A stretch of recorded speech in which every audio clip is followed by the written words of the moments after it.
What's cracking, everybody? James Coe, the Sleeper King, here with you. Now, again, we are breaking down running back depth charts. In my previous video, we broke down the AFC East. Now, I promise you, I will give you the NFC East, but the Dallas Cowboys running back situation right now is so wide open, I think it deserves its own video. When they posed the question of who's going to be the starter to the team's own website, the 4 staff writers were pretty much split down the middle. Half thought it was going to be Javonte, the other half thought it was going to be Miles Sanders. And then when you listen to some of the fans, man, they feel like Jaydon Blue can kind of come out of nowhere and claim this starting job. Now, you might be saying to yourself, Javonte Williams, Miles Sanders, I don't care. But the reason you should care is because with Dak Prescott, CeeDee Lamb, and George Pickens now, we're looking at potentially a top 12 offense in the NFL. You want a starting running back in that environment. And look, last year, the completely unheralded Rico Dowdle put up 1,300 total yards with 5 touchdowns. So yeah, when you combine that with ADP, you are looking at potentially getting a huge value at the running back position. Let's start with what I think the team is gonna look for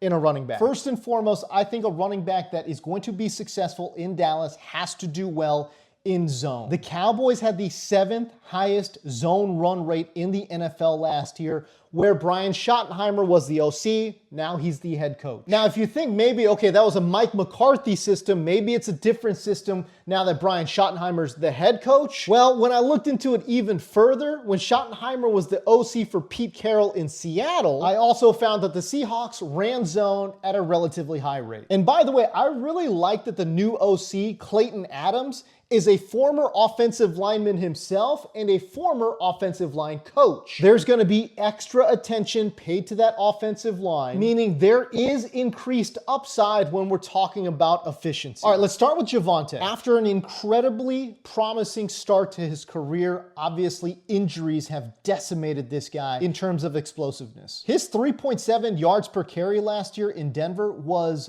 ugly. And it was especially bad considering every other running back on that roster averaged at least 4.1 yards per carry. By the way, if you enjoy videos like this, man, consider hitting that like and subscribe button to this channel. And right now, RotoWire is going to give you 15% off any RotoWire subscription by using my code, COH15. That's KOH15. Check out RotoWire's draft kit, their mock draft simulator, and of course, all the rankings you need from some of the best analysts in the game. Now, I know recency bias is bad in fantasy football. I mean, shoot, it seems like the Reagan administration the last time Miles Sanders was good. But remember, Miles Sanders did put together a Pro Bowl season as recently as 2022. That year with Philadelphia, he racked up 1,300 scrimmage yards with double-digit touchdowns. Now in Carolina, okay, different story. He's not young, but dang, he's not old either. Miles Sanders is still just 28 years old. The most interesting player in this backfield for sure is Jaydon Blue. He's a 5th round pick out of Texas, and he is a freaky athlete. He ran a blazing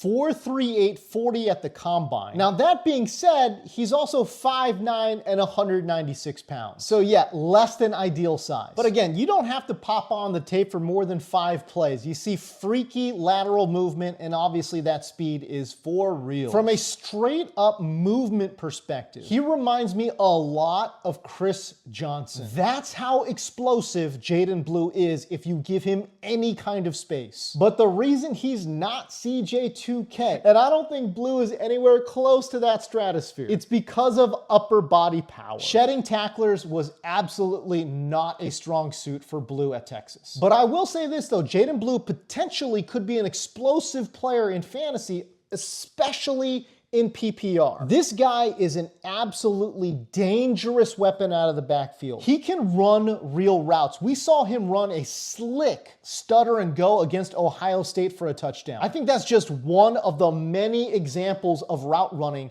that he has on his tape. He's got great hands, and at the very, very least, Dallas and Dak Prescott have themselves an explosive player on passing down situations. Now again, he's a smaller player, but you know what? In pass pro, I thought he was really good. He does a great job getting low and driving forward to meet oncoming traffic. One of the notes that I wrote down while charting him, fearless. All right, let's talk about the randoms. Deuce Vaughn and Phil Mafah. If Dallas elects to hold on to a fourth running back, it might be Phil Mafah. Mafah is a 7th round pick from this year, and this guy's an absolute tank. A big, rugged, 6'1", 235-pound back out of Clemson. I thought his power jumped off the screen. He didn't run a 40, but man, I would love to know what this guy's speed is. Estimates have him in the mid to high 4.5s, but I tell you what, if he did post a 4.55, he would have gone way earlier than the 7th round. I don't think he's got a ton of short area burst. If you get this guy early, that's your best chance. But if the defense gives him a couple of steps to build up that speed, watch out. Look, it's very possible his game does not translate to the pros, and specifically might not translate to the Dallas Cowboys. Because again, we're talking about a team that's going to run primarily zone. But if they have a man gap package, short yardage package, Phil Mafah could fill that role. I really like Mafah, and I hope he gets an opportunity. But again, the depth chart is pretty deep in Dallas right now.